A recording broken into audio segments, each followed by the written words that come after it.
Damn. Do you feel like this go round, despite what anybody think, because you just talked about being disciplined. And sometimes being disciplined, like you said, you got to cut off people who you used to hang with. You got to cut off family members. I'm laser focused on a goal, and I know how close I got, and I know where I'm trying to go. And the only way I'm gonna get there is through hard work, through grind, and through a discipline that y'all might not understand. Yeah. Mentally, are you ready for that this go round? I mean, yeah. I wasn't then because, like I said, I was a kid. Like I'm a grown woman, and I'm maturing and growing and learning every day, and I'm accepting and taking accountability for my own actions, like in decisions that I make. Like I just had to have a conversation with a girl who I've been friends with for over 20 years, and I had to tell her, like, it's okay. Like, if we ain't on the same level, like, it's not no beef or nothing. Like, we outgrow people, places, and things. Like, we're not into it because we ain't hanging together every day or not on the phone or you don't know my business no more. Like, that's okay. I told her, like, from me to her, like, sometimes you outgrow friends, family too. Yep. But, like, That's no. so real. It's like me having the heart that I got, that kind of was my biggest problem. Like, why I was never elevating, because when you elevate, you gonna shed. And it was like, I'm steady holding on to baggage. How I'm gonna climb up? Like, and that's why I keep telling myself every day, like, no, no, no, no. Because it be hard and it be hurting. Who don't want to answer the phone for their friends and family? Who don't want to go around their friends and family? But it's like, I've been disciplining myself. Like, I've been spending a lot of time by myself, kicking it and having my own drinks or whatever. Good for you. Good for you. Speaking of answering the phone, tell me how this Nicki Minaj Freaky Girl remix came into being. Hard work. But now she sent me the beat. I was kind of shocked before I even opened the DM, but I wasn't shocked because we already been bonding and building our own relationship for the past months. But like when she sent me the beat, I'm like, damn, she giving me the opportunity to get on her song, and she only want 8 bars. My anxiety started kicking in, but it was like in a good way. And I jumped in the shower, I prayed, and I just was like, damn, it's really happening. Because I already knew what I was going to do. I knew she was going to pick me to go on the song. Oh, word? Because I know how I rap. I knew what I was going to give. This was a Nicki song. And I sent my I sent my verse right back to her. Like, that's why when she said on the video when she was live, she said all our turnaround time was quick. And I think I was probably the first or second person who got my verse back to her. Yeah, because I mean, who else was on that record? JT from the City Girls, Bia, Akbar Akbar V, and Malibu Mitch from New York. Malibu Mitch was on it too. Yeah, shout out to all the ladies and Nicki. The record is hot.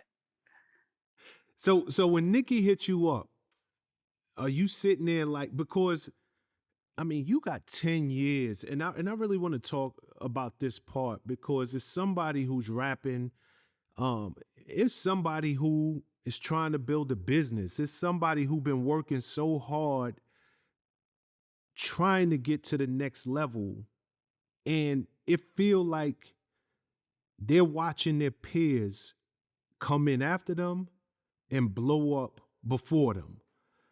So for you, when you got that DM from Nicki and Nicki sent you that beat and you know it's real, did you feel like, yo, finally all these years of working, all these years of blood, sweat, and tears, it's all about to pay off. It's paying off right now in front of my eyes. Yeah, I still haven't even been able to take it all in. But like, I mean, like, I never been a hater either. Like, so it didn't matter if an artist started rapping after me and they blew up or whatever. Like, I always cheer my peers on. Like, I'm not a hater.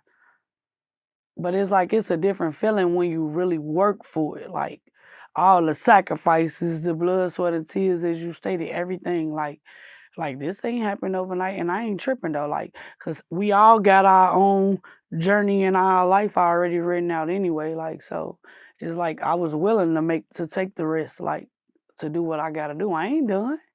This the beginning. They ain't seen nothing yet. Talk that talk, Katie. And honestly, I wasn't even asking from the standpoint of hating. I'm asking from this, or I was asking from the standpoint, we all, many people rather, they say they want something, and God will give you exactly what you want, but He gonna make you work for it. And the difference that I've seen between the most successful people on earth and the people who just say I want it is the people who stay in it. They never give up. They never quit. Eventually, they're rewarded. God gives them exactly what it is that they asked for. Yeah. But the people who quit because it didn't happen, I've been doing this for 10 years. I've been going hard. They don't realize just how close they may have been to their dream before they tapped out and gave up and said, you know what? This will never happen for me. That's because they be too busy trying to compare themselves to other people. Uh, You like your journey is your journey, your lane, your road is your road. Like, and that's what makes me different from other people. Like, no matter what, like whether it's music, me helping out in the community with the kids, or giving back, like, oh yeah, like anything, like your lane is your lane. You can't compare, cause like I worked for 10 years, and say if you was to start rapping today, you might blow. Well, you might gotta work too. Cause guess what? 10 years ago I wasn't ready for all of this what's going on right now. When I say I wasn't ready, I mean mentally. I wasn't ready. I was a kid. Shit, look at how fast it happened. When I first, like, my very first song took right off. Like, I wasn't ready. I was young and reckless when I dropped my first song. Like, couldn't nobody tell me nothing. I'm not the Katie I was, so it's like it happened the way it needed to. mm-hmm. And that's a great perspective to have. It really is. I saw an interview with you, and I think it was from this year. It said you said you was addicted to Percocet. Can we talk about that? Oh, that was with DJ Smiles. Oh yeah, I did that interview in Atlanta. Correct. Yeah. I mean, it's out. It's an interview. I guess I want to have this conversation because there's somebody right now who's struggling. They're struggling. And when they see somebody like you who is brave enough to come out and say, I struggled as well, that could be all the difference in the world. So how did you, number one, even get to the point that it would be considered an addiction? And number two, how did you manage to beat it?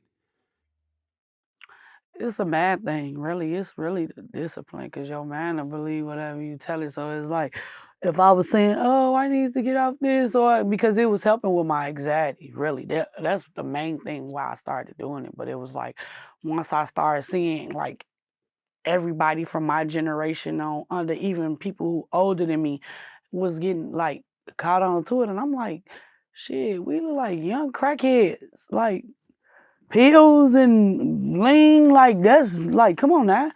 That's why the fentanyl out here. Like, and I'm like, nah, I'm not finna crash out from popping pills. Hell no. Like, and I was like, I gotta figure out a way to deal with my anxiety or my temper problem or whatever. And like, I was just trying different methods. Like, I even cried out for help, and people turned their back on me, or thought I was playing. So it was like a lot of people who seen the interview or heard about the interview was like, damn, I wouldn't have never knew.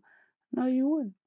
Because I ain't tell nobody I was popping perks. You never would even be able to tell being around me unless I told you. Because you know how people be doing stuff to fit in with the trends. Like, oh, I'm off 230s. Like, you look slow as hell right here. Nah. Like, seriously, my generation is crackheads. Damn. I don't want to be a part of that. So, hell, nah, I ain't scared to get out here and see it. Nah, because you could save another life and another life. That's right. That's right. That's 100% right. You know, people, and you don't even realize what you just said is somebody who's going to watch this that's going to benefit from it. I get They really DMs are. all the time. You do? Like it was a lady reached out to me and wanted me to speak with her son. He was on him so bad that he started stealing from his mama, like just to get high. Like that's crackhead shit. Where I come from, I wouldn't dare steal from my mama. But that's what a person with an addiction would do. They would do anything to get that feeling. Mm-hmm. Like, no, hell no. I wish somebody would talk to these people because it's like it's more younger people dying. Like, there's so many people who younger than me that died off fake Percocets. Females, males, even the ecstasy pills. Like, When you was really going through this addiction, was you personally seeing people you know die? Because you mentioned fentanyl earlier, and we know that that is killing people left and right. It ain't even like you got to be going crazy. You know, back in the days when you thought of a person ODing, they really overdosed. They took too much of a drug. That fentanyl, and you we could done take a seen it. pill. I didn't Yeah. witness it growing up, so I know. Like, that's why I said what I said. But back to your question, see, I'm getting thrown out. What was you asking me? No, I was just saying, Oh, you like was- when you was okay. dealing with the addiction, did you witness anybody pass away, anybody die because of it? I kind of like stopped around the time when a few people I know passed away, and it Mm-hmm. scared me too. Like, damn, that could have been me, you know? Yeah, I mean it's a scary thing, and I'm glad you talking about it. You know, I love the fact that Nicki went out there and she put so many of her fellow female artists, um, on a track with her. She showed love, No and you female, don't see that too often. no. Why do you think that so many female rappers, when they hit it big, they just can't seem to get along? The fans and the bloggers, What you mean by that? they stir up bullshit. Can't no fan make me think like, oh, I don't fuck with her or she's talking about me. No, I don't care. Like, for one, if you about your money and you about the bag, can't nobody get in the way of that but you. Like, can't nobody tell me who I could talk to. Can't nobody tell me who I could do a song with. From a female to a male, I don't care. Like, I'm going to work this business, right? Mm-hmm. And I got a man of my own. I'm not a follower. I always been a leader. I'm a natural born leader. So I don't know. I don't like it that the female's not sticking together like the male do it. It's already hard being a female in a male dominant field anyway. So, like, why we can't stick together? Why we gotta tear each other down? Or why we can't just go at it with the talent and still shake hands? Nah, that's real. I mean, it's unfortunate because I think about people like Lil Kim and Foxy Brown. You know, they've been beefing for 20 years. Like literally 20 years. It ended up in a shootout in front of the legendary All right, Hot 97. I don't want to talk about that. Talk about what? No shootout. I hear that. But again, we're not even gonna focus on that. I'm just saying where it escalated to. Yeah, but like growing even up, this week. I know that a lot of females was taught to come at their competition just like the males were too. But it's like if the males could jump on the song, why we can't? Like, I actually salute Nicki. She did it for the culture. Who had 5 females? That's not a group. Who had 5 females, including themselves, on one song? And it went number 1, not only in the U.S. but in other countries as well. Like, who did that?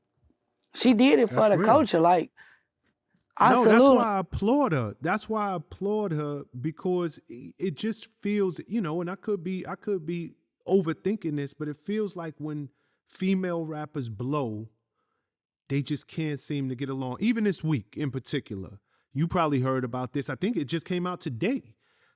Cardi B and JT from the City Girls, They going back and forth. I don't know nothing about that. I was busy.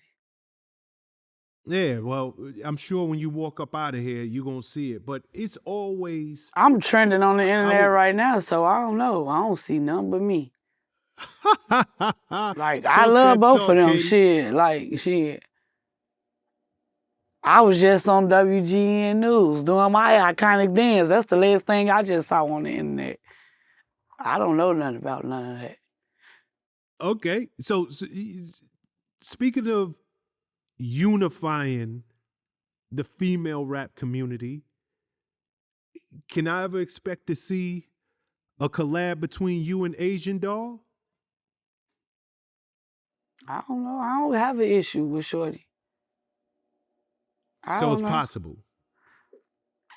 Listen, anything is possible. As long as she recognizes there's only Oh, one vote, queen to little drill. bitch. Anything is possible. Hitting upside her head is possible too. But let me stop. Okay. I ain't gonna make this interview about her. I don't want to talk about her now. Tell me this. Anything is When you possible. I'm not in tune with her. My talent speaking for me. Like, you know? She in tune with a ghost at this point. I hear that. DC4 out on all platforms. The single is dropping any moment now too. And I'm starting to, it's my 10th anniversary. I'm doing something for the rest of the year. Yeah, that's where I want to go. Tell everybody watching this what you working on. What can we expect? What's next? Singles about to drop. DC4 Deluxe might be on the way. Another EP or album as well. I have big features. I don't have to say any names, but I have a single. It's Giving. Bitch, I'm back in ASL dropping as well. And Queen Sosa. You can find me on Instagram, Twitter, Katie got BANDZ, Snapchat, Katie got Bandz 22. And you could also follow the Ain't No Stopping Instagram and Twitter and YouTube as well. Katie, it's been my pleasure, girl. Thank you. I'm honored. You gotta do my like, dance with me before we go. Let's do it.